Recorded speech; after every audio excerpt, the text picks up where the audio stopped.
Good evening, everyone. I'd like to welcome you to our final keynote of the U.S. Day, and we are going to be joined by Rohit, who I think is here.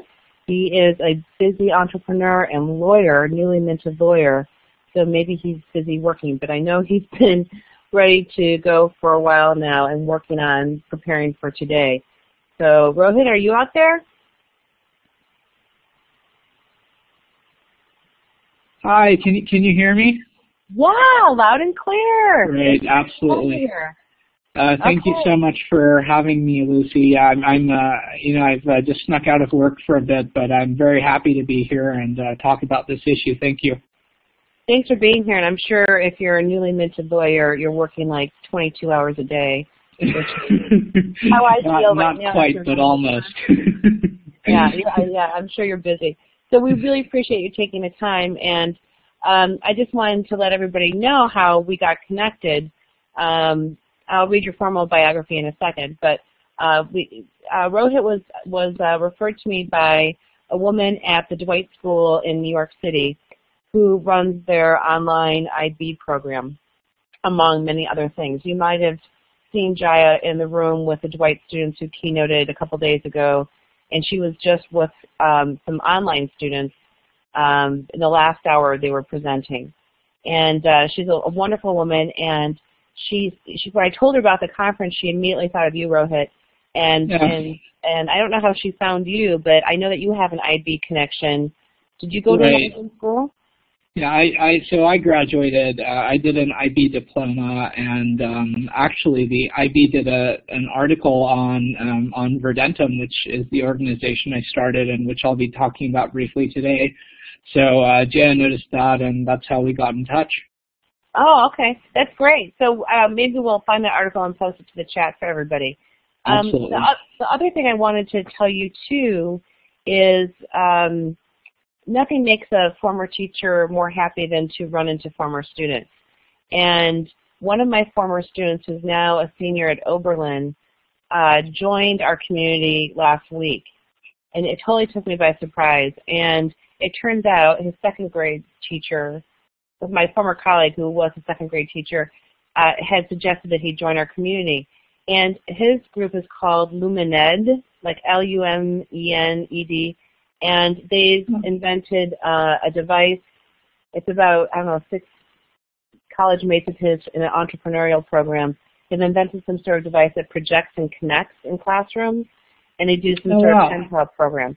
And anyway, at some point I would love for you to meet Henry, because I think there's a lot of room for synergy. And I'm not sure if he's here right now, but he knows about you, and we'll reach out after the conference. So sounds great.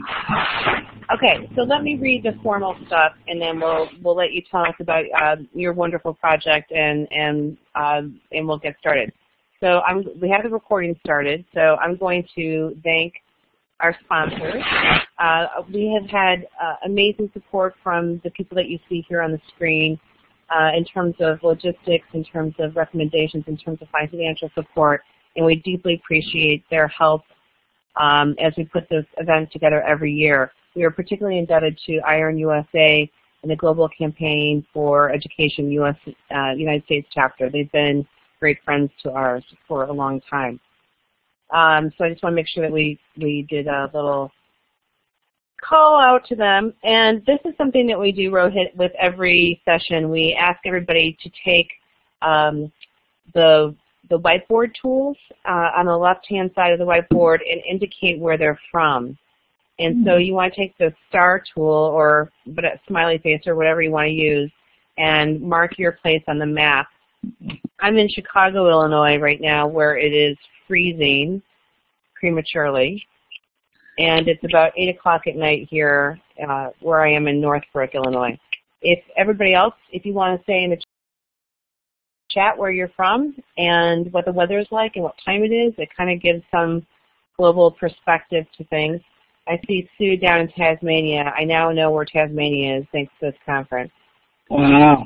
And it looks like we have a lot of East Coast and Canadian representatives tonight. I know we have somebody from Argentina too. Maria is probably taking her time marking the map, but I know she's from Argentina, so there might be a few more people who are going to make their marks. While people are doing that, let me read your bio so people understand where you're coming from, and let me pull that up right now.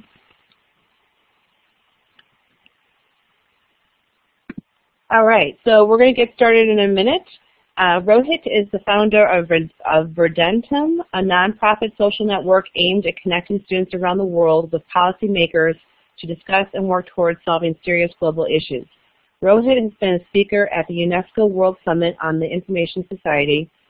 He is a graduate of the UC Berkeley School of Law and is an affiliate student research fellow, Harvard Law School program on the legal profession. He works with a global law firm in New York City in addition to serving as the founder of this organization. So without further ado, I'm going to move to your opening slide and let you take over. And Jaya's here. Welcome, Jaya. We see you there. Thank you for coming. So from here on, I will let you speak, and at the end we can do some Q&A. Sounds great. Thank you.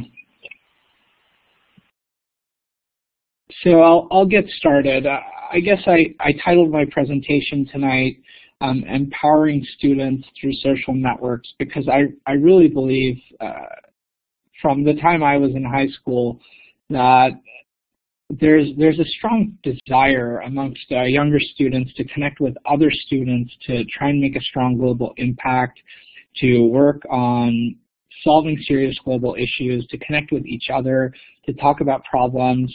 And I think social networks can really help do that. So I'm going to start talking to you about Verdentum, which is the nonprofit social network I started. So Verdentum's aim primarily is to connect students around the world with each other and policymakers to make a strong global impact and address serious global issues.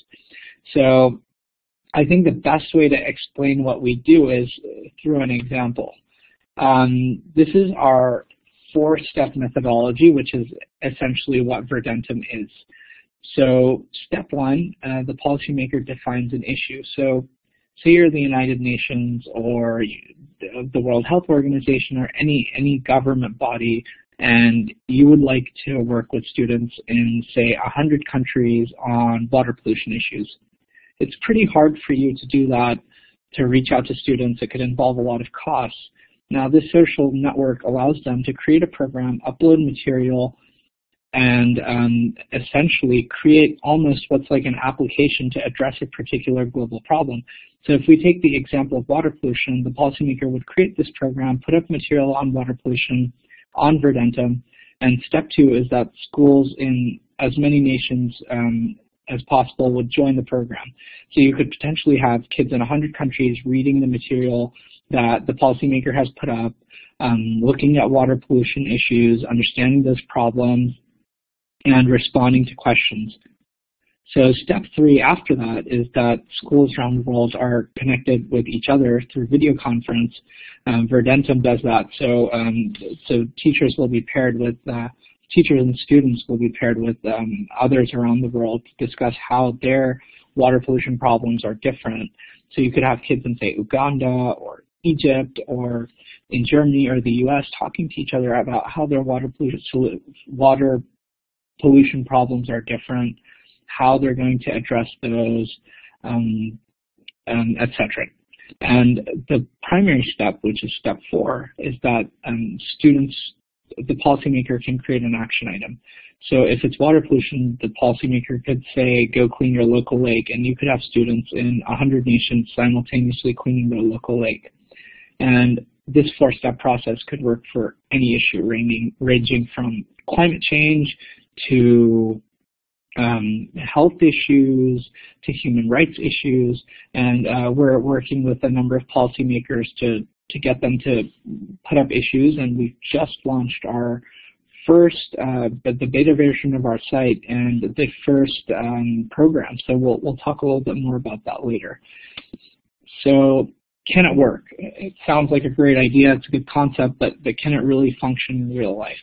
So we did this was a very early test where we connected students in Hyderabad with students in well, actually, it was an IB school in Hyderabad, an international school that we connected with students in the northeast of India in a very rural school.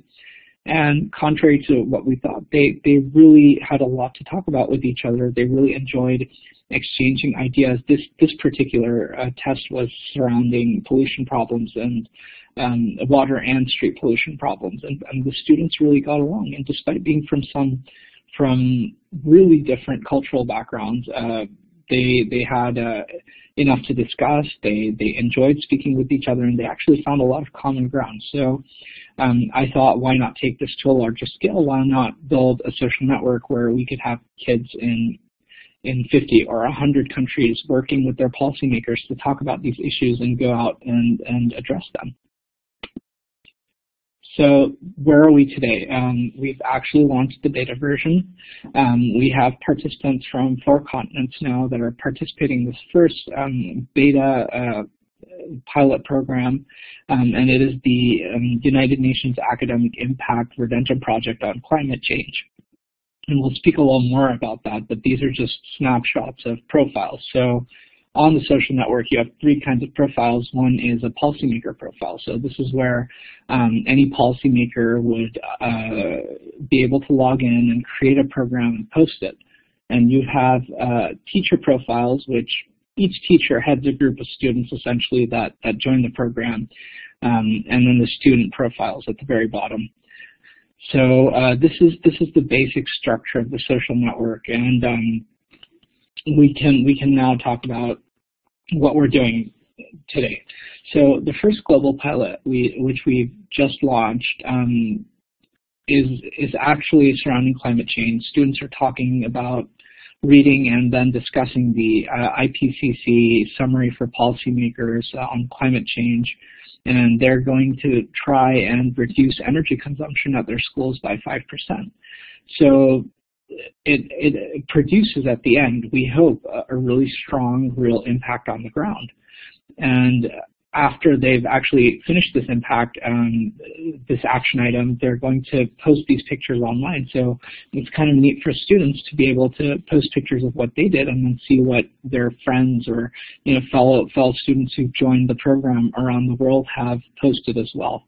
And currently we have participants from the USA, Costa Rica, Honduras, the Netherlands, Switzerland, Portugal, Uganda, India, China, Malaysia, the Philippines, and a couple of other places. And we're working closely with the United Nations Academic Impact. We're actually a member of the United Nations Academic Impact, so it's really great to have their support. And I strongly believe that as numbers grow, the possibilities are endless. I mean, if we're able to reduce energy consumption by 5% with a few schools, and if we can increase that to 1,000 schools or 10,000 schools or even 100,000 schools, then that becomes, in my opinion, at least a strong, significant impact. And I think that I hope that this platform can deliver that. So imagine more. I wanted to keep this presentation relatively brief so that we could have more of a discussion, but this is what Verdentum does. And right now, like I said, it was by invitation only, but we are looking to launch to a much larger scale, to a much larger number of students. And we're growing rapidly, and I hope that you will visit our site, www.verdentum.org, and sign up for our mailing list. And I'd love to actually have more of a discussion. I didn't want to make it too complicated around social networks, and if you had any questions about Verdentum, I'd love to take those as well. I personally would love to know also the story behind this, like how you came about developing this and how you put it together, and did it come out of some sort of entrepreneurial program in college, or what's driving your interest in this? Honestly, that's an interesting question. It wasn't at all any kind of entrepreneurial program. While I was in high school, we had a very strong emphasis on social service at my high school, and that component was kind of missing from my life when I entered undergrad, and I thought, why not why not work with schools, with school children to clean up garbage off the streets in India, because I went to undergrad in India. And as we were picking up this garbage, and it was just one school, I noticed that the students were interacting with other school students from public schools, and they really collaborated so well. And I thought, why can't we get students from really different socioeconomic backgrounds to talk to each other about their problems and sort them out? Why not, get them to collaborate on issues? And that's when we first started doing some of those initial test sessions, which I believe it was the third slide that we saw some of those. And from there, I was invited to speak at UNESCO at the World Summit on the Information Society. And at that point in time, I said, we should really build a social network. And it seemed difficult, and it seemed like a kind of a distant vision at that point in time, but I set out to do it. And honestly, I didn't have that much money either, but we were able to put it together, and we've been able to put together a beta version, which is growing very strongly. And how do you get funding, or is that something that you're constantly worrying about? Actually, we've built this social network at a very low cost. So almost everything was done in India, because that's where I was. And it's not something I worry about constantly, but we're definitely looking at very strong financial models to kind of ensure, and seeking the right guidance to ensure that we do have cash flows going forward and there's enough money to maintain it. I think that's the beginning of kind of startup's existence. So I'm always asking that in case somebody's listening who wants to, be a fairy godmother or father to a project like this. So how many kids do you have involved right now? It sounds like you have a lot of schools. What's the actual number of kids that are in your social network? And then my other follow-up question to that too, because I think social networks really need somebody to kind of drive the conversation, to keep it alive. Mm-hmm. Do you have somebody inside the network who's kind of facilitating this stuff too? So I think the teachers really play an important role in kind of driving inside the social network. The reason we created the teacher profile is because we felt that these kids in high school really needed some guidance, and they needed people to help them see the value of these programs and how they can make an impact through these programs. So I think the teachers really play a critical role. And we've got, it's just been about 2 weeks, but we limited at this point in time to, we don't want to cross a couple hundred or 1,000 students at this point in time at least. But that's going to change. As we grow, we're improving the user interface, we're growing larger, and we're going to invite more schools to participate, probably in the next pilot session, which might be early next year or mid next year. Okay, so it's kind of in the beta stages right now. And, it is in the beta stages, and we do want to limit the number of students at this point in time, but we are growing cautiously. I think we have the right people involved. We have fantastic advisors, and I think they've all been very supportive. And I think as this pilot comes to a close, probably in 3 weeks, we're going to be able to see the results, and I'm going to definitely share those with the community. Okay. So Kyle is asking if it's currently closed. It sounds like there'll be another opportunity to open up, and the trick is to sign up on your mailing list. Is that it? Right. In the next period? Okay. Absolutely. Okay. I mean, please send us an email or reach out to us. We definitely want to work with more schools, and we want to meet you. And this is a nonprofit social network. We created it with the hope of benefiting teachers and students all around the world. So you can always feel free to reach out to me as well. My email is on the last slide, pothukuchi@verdentum.org. You can also sign up for our mailing list, and we'll share updates with you. And if you have any ideas for us or you'd like to be more involved, please do reach out to me. Okay. The policymakers that are involved, how high level are they? Are they they're coming from nonprofits? Are they? And Sama from Syria just said in the chat a little while ago, are policymakers the decision makers, which I thought was a really good question. So tell us a little bit more of the role of the policymakers in this platform. So these are bodies that are pretty high up. We're speaking with governments and international bodies, and like I mentioned, we're a member of the United Nations Academic Impact, and the first program is the United Nations Academic Impact Verdentum project. So we are trying to bring very high-level policymakers into this, and they are very interested. And I think that is something that makes Verdentum unique, because I think policymakers want to reach out to students, and students also want to reach out to policymakers.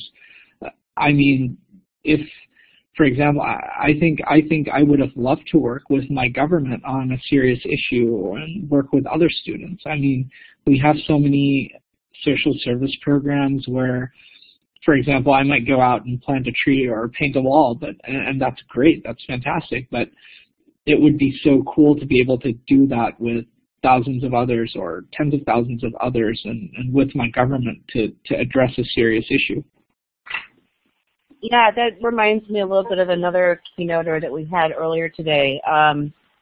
We had a representative from the company called IDEO, which you might know since you went to school in Berkeley. And IDEO is kind of this, the hub of innovation, I think. They believe in design thinking and use that process to help companies rebrand and that sort of thing. So they also have you seen Open IDEO? What they do with that? I have not. I will be sure to check it out. Yeah, it's cool. But it's not.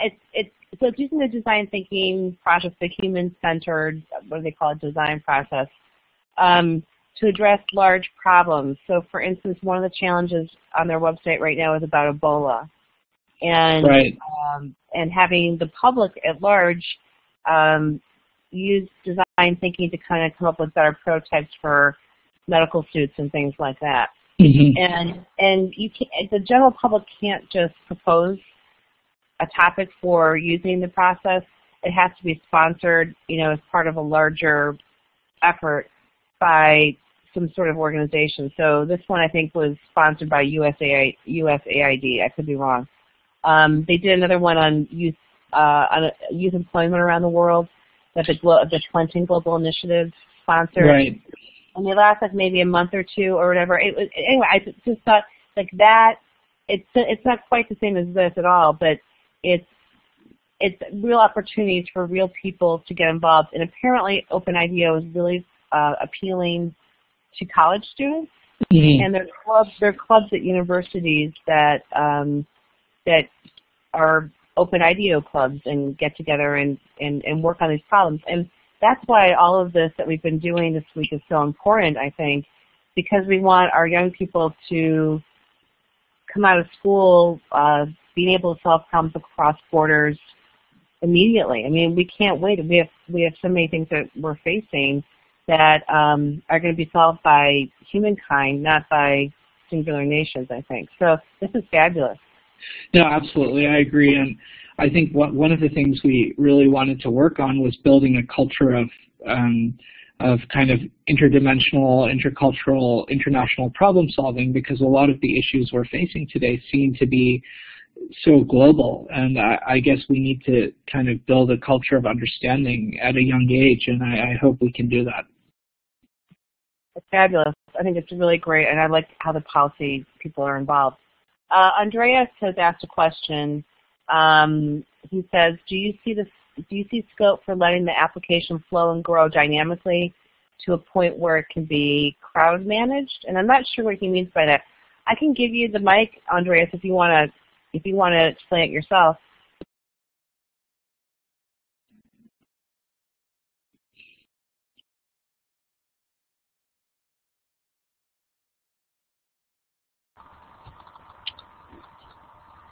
Okay, thanks. Can you hear me? Hi, Andreas. How are you? Hi, Rohit. I'm grand. Thank you very much. No, this is really, really interesting stuff. But you mentioned the involvement of governments and so forth, and but this strikes me as a social network which is somewhat specialized, that can possibly grow by itself as well. I mean, you perhaps reach a quorum, but at some point, with policymakers using it as the main stop for marketing their ideas, it would bring in people that are naturally interested in those areas. But it could also grow into a situation where it manages itself, much along the lines of Wikipedia, for example. There was a lot of debate about how could a crowd manage a Wikipedia, but statistics show that it does actually quite well. Right. I mean, we're definitely looking at different growth strategies and what would be best. I think you need a little bit of both. I think you definitely need input from students, from society in general, and we're looking for that, in fact. And I think we want to give people more of an opportunity to voice their ideas. At the same time, I think students really do want to interact with their governments and their policymakers and large international organizations, not just governments and policymakers. But it's almost, someone described what we've built almost as a mix between kind of an app store and a kind of a social network, because really the policymakers are creating programs and putting them up. Whereas your students and your teachers have a choice of shopping around to choose which program they want to join eventually. So at this point, we're at a real early beta phase. We've just launched one pilot program, but in the future, we see this almost like a marketplace where leading organizations, governments, policymakers can put up their programs. So you might have a choice, say, between a climate change issue, you might have a choice between a health issue, you might have some other issue, and the students and the teachers can choose to join what they want to work on. What age levels are you recommending get involved? Is this high school through college or junior high through college? Right now, we would like to look at high school to college. So that is the primary age group right now that we're looking at, but in the future that may expand.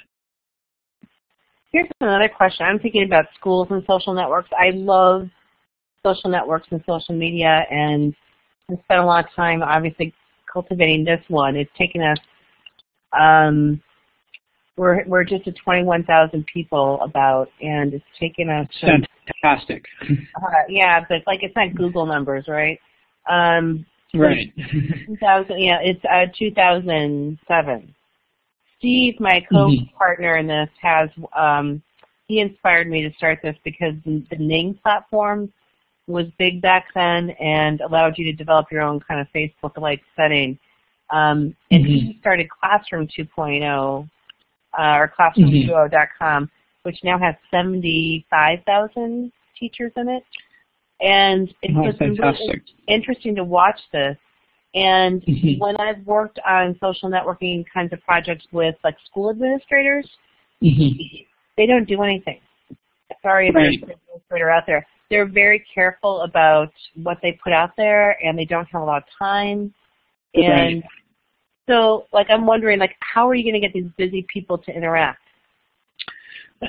It's kind of funny, but our teachers have been super enthusiastic about pushing this. I think it's also because they had a keen interest on using this. But actually, the teacher doesn't have to do much. It's very, and the teacher supervises the process, but it's quite student-driven. So I think the students feel a strong initiative and a push to do it. I think, at least from the input we've gotten back, the students like going out and being part of a kind of a macro-scale change. But also, I think it helps a lot of students fulfill their social service requirements. Sometimes if you're doing the IB program, for example, you have CAS requirements. I think a lot of schools have social service requirements for graduation, and like I said earlier, why go out and plant a tree by yourself when you can do it with, say, 10,000 people in 50 countries? So I think it does provide that interesting angle. Okay, this is fabulous. And I think particularly the focus on the students and how.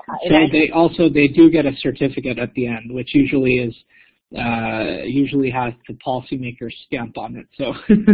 Oh, nice. Which is kind of a perk for them. We all know how kids are gearing up for those college applications, don't we? Yes. Yeah. Any opportunity like that to show leadership. I think the other thing that's interesting here too is there are some schools that believe in empowering kids and giving them opportunities to develop themselves. I think IB schools certainly do that. I think Dwight certainly does that. But not every school, I think, at least in the United States, is seeing their kids as they need to put forward. I think they're more into control.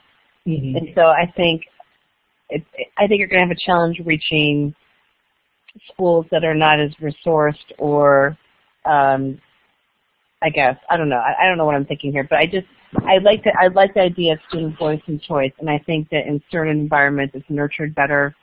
In other environments, It's kind of stamped out. Right.